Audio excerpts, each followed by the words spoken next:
Euh, Beaucoup sont devenus architectes systèmes d'information, pas trop par les écoles, hein, ils ont eu un cursus informatique classique, mais plus par l'expérience. Ils ont tous finalement dans leur ADN d'être des personnes curieuses, qui aiment l'innovation, qui aiment chercher, qui aiment apprendre par eux-mêmes, qui sont capables de synthétiser de manière assez facile des choses très compliquées.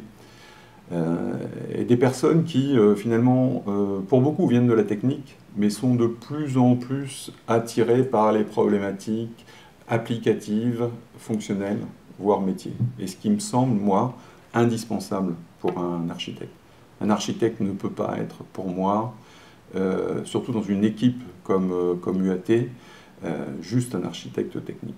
On est dans un monde qui change de plus en plus, et je dirais même de plus en plus vite. Par rapport à ça, il n'y a pas beaucoup de secrets. Il faut aller chercher à l'extérieur ce qui marche. J'encourage beaucoup finalement mes architectes à finalement assister à des séminaires divers et variés, à participer à des retours d'expérience finalement d'entreprises qui sont proches de notre activité et qui ont pu mettre en place un certain nombre de choses intéressantes, innovantes, etc. Et puis, comme tout à chacun, on lit tout ce qu'il peut y avoir sur Internet, parce qu'aujourd'hui, finalement, il y a une foultitude d'informations sur le net, et qui permettent finalement de piocher ce qui peut devenir des innovations de demain. Mais je dis bien ce qui peut devenir, parce qu'il faut arriver à distinguer le bon grain de l'ivraie et aller au-delà du discours marketing d'un certain nombre d'éditeurs.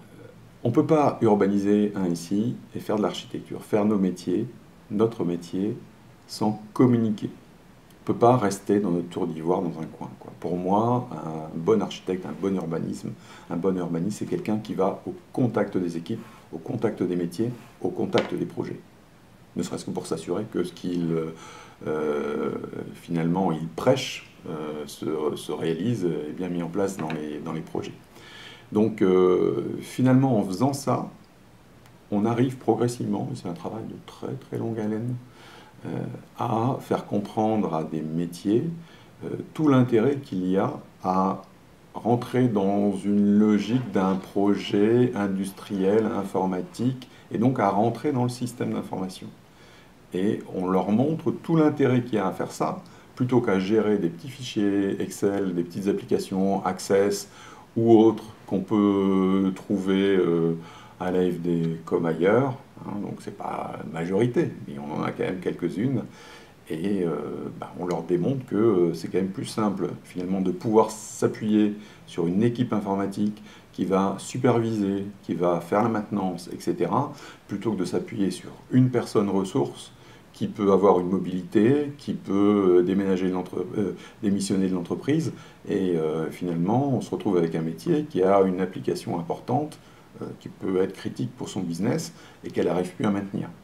Il faut quelque part suivre l'accélération en externe et être patient en interne.